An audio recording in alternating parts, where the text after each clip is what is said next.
It is now the 18th of July, so this article is nearly a week old. I've been sitting on it. Now this, again, is quite alarming. They're trying to tell us, and there's this gentleman, he looks so innocuous, doesn't he? He looks so innocent, but I don't know, he looks a bit, he's got that smirk on the face, and I don't particularly like it. He's got that duper's delight, I think they call it. But anyway, so they're saying he's a professor. He's saying that a veterinarian professor. So he's dealing with animals, not humans. But we need to talk about the mRNA vaccines in the meats that we eat, he says. So straight away you think, oh, this is really interesting. I wonder what he's got to say. And you look at the first line. We'll just go underneath. The first line underneath. And it's just like the same thing about when they said that they were going to start doing it, or they were doing it here in Australia, in the cattle, that we currently don't have a vaccine for loopy skin disease. Now they're saying here, there is currently no approved mRNA vaccine available in Canada for swine. Swine is pig, I think. So straight away they're stating that there is no approved vaccine. Why they make that relevant is that, the first thing that they point in your face.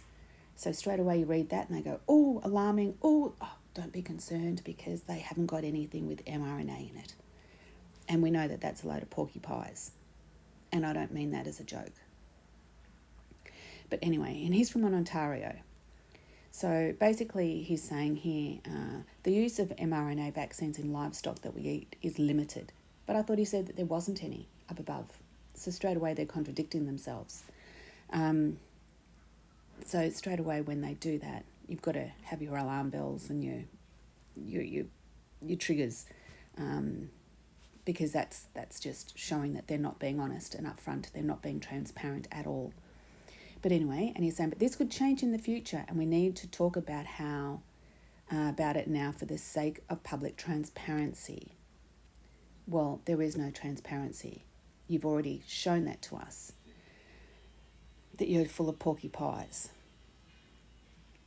And he says, it's very similar to public health communication failures that they had during COVID-19 pandemic.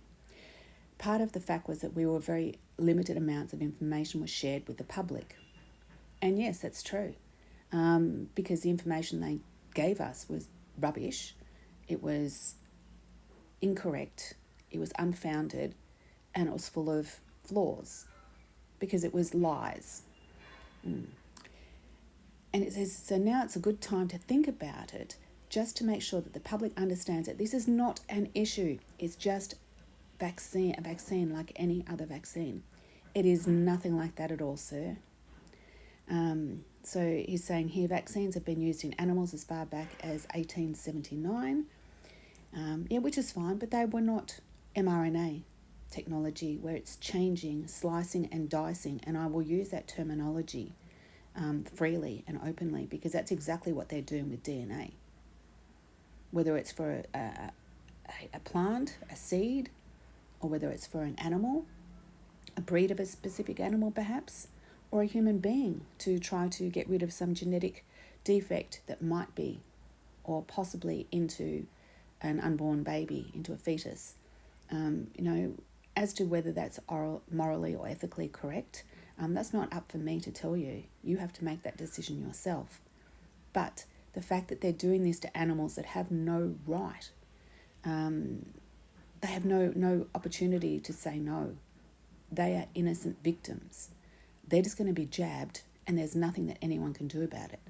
And the animals cannot give consent. Has anyone ever thought about that? Humans can, by default a human can, but an animal can't. But anyway, he said that the benefit of mRNA vaccines in livestock over the traditional ones that are currently being used is that they're easier to make, can be made more quickly, and can be updated for new variants or pathogens more easily, subsequently saving more livestock. Now, if that doesn't sound like a load of rubbish, on the front surface, it seems all innocent and, yeah, not a problem. But we don't know the side effects that it's going to be 2 or 3 generations of the animals. We don't know the side effects it's going to be on the animals, the human beings and the animals that also eat those animals that have been, or the cattle, I'll just call them cattle, that have been injected with that technology. We don't know how it's going to be on the human body's reproductive pathogen moving forward, or purpose moving forward. Pathogen probably is the wrong word. I'm saying it because it's right there in front of me.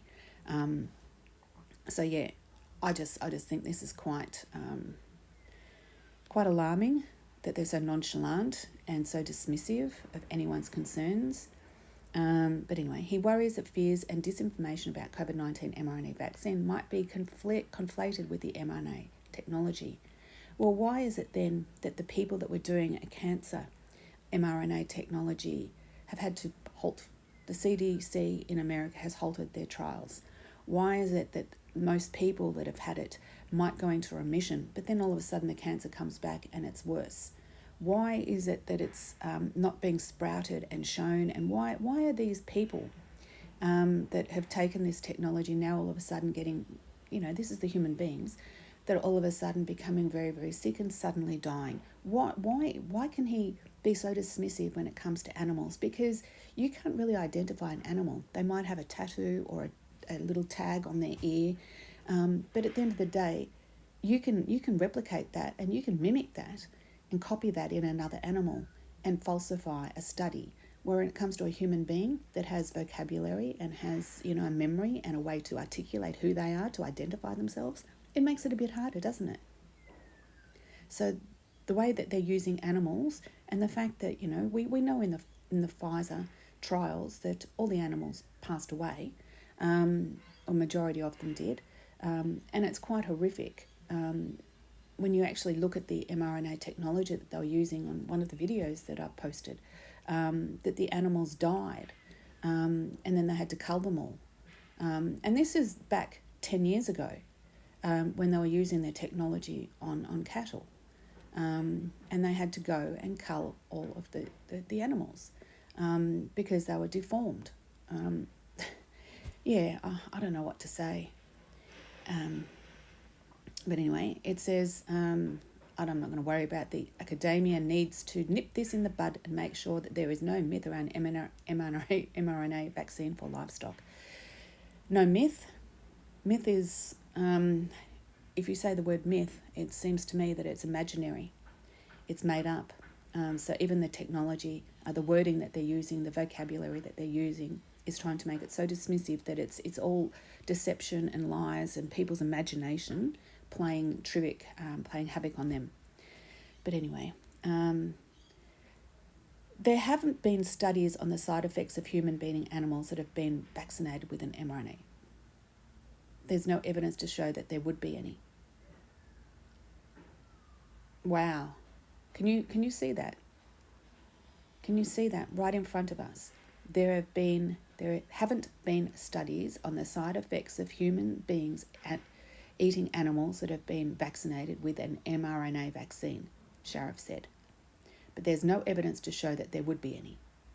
Well, that's saying likely, safe and effective, and it's likely to stop this. You've got to look at the words that they're using. It's all fluff and bullshit. So he's again, this man is not on our side. He is not a good guy. But anyway, the public needs to be educated because I can't even read this.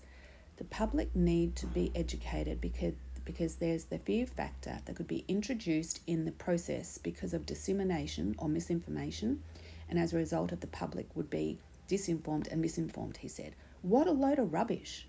That doesn't even read right. It's just like saying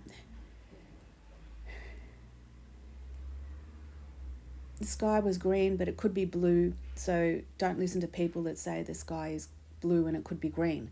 It just doesn't even know what he's talking about. But let's go on. And Mr. Morris, he's a different person here. Okay, so we've moved off the pharmaceutical veterinarian guy. who is it? He looks like a real stooge. But anyway, I wonder how much he got paid. We might have to do a bit of an investigation on him and see. That might be video part 2, because this is going to be too long. But anyway, Mike Morris, the Chief Executive Officer with the Livestock Research Innovation Centre, wow, that sounds exciting, doesn't it? Explained that a world without vaccines for life. We're not talking about vaccines, we're talking about mRNA technology. That is the trigger is mRNA. It is dangerous. It is very dangerous. And when you look at Moderna and you look at their stock ticker, mRNA. That is their code. If you want to buy their stock, it is mRNA. And they did that back in 2000, and I looked it up. And it was not that long ago. It was in the last 20 years that they actually changed their stock market ticker or created one for mRNA. And that tells you how long they've been planning all of this. You look at the evidence and you always follow the money. Yeah, and the operators are still buying and selling and dicing and slicing the stock with Moderna, which to me is, again, very, very, I'm not going to say anything, I might implicate myself. When we're not talking about removing vaccines, we're talking about mRNA technology, and that's where people, they can turn around and say, I will never ever take an mRNA technology, even if I had cancer and they told me that we've got this new treatment that we can remove cancer, eradicate it from your body. It's only been tried on a few people. Would you like it would cost you a lot of money if you wanted to purchase this yourself, but we'll put you in our trial and we can guarantee you that the cancer won't kill you.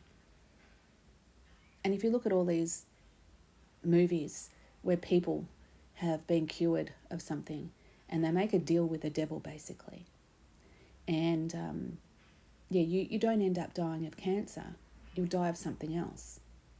You'll die of heart failure or organ shutdown. And so on your death report, on your autopsy, it will come out that you did not die of cancer. That was not the cause of your death. Might have been a predicative position, but it won't have caused your death. And so they'll be true in their honesty. And that's how they can lie and deceive. So be very, very careful and very guarded on what you say, because this is new technology.